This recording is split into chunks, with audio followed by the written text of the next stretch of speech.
Every rule has its exception. And in the harsh wasteland of history, a small group of women stood out like fire in the frozen dark.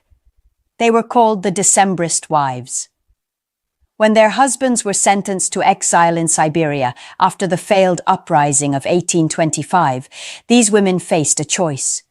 Most would have stayed behind, preserved their comfort, rebuilt their lives.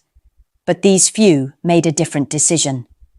They left everything: wealth, status, family ties, and followed their men into exile.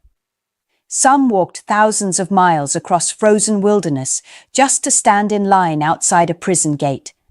They carried food packages, smuggled letters, and navigated bureaucracies designed to crush hope.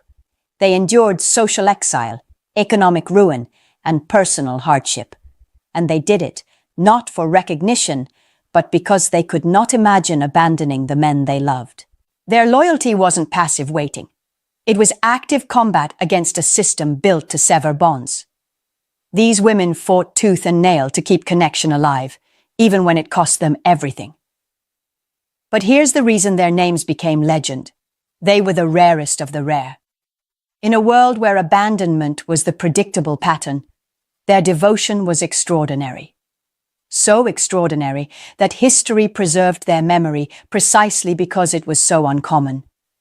The lesson is not that unconditional loyalty is impossible. It exists. The lesson is that it is so rare, so exceptional, that when it happens, the world cannot help but take notice. And if you are waiting for that kind of loyalty as the norm, you are waiting for a miracle.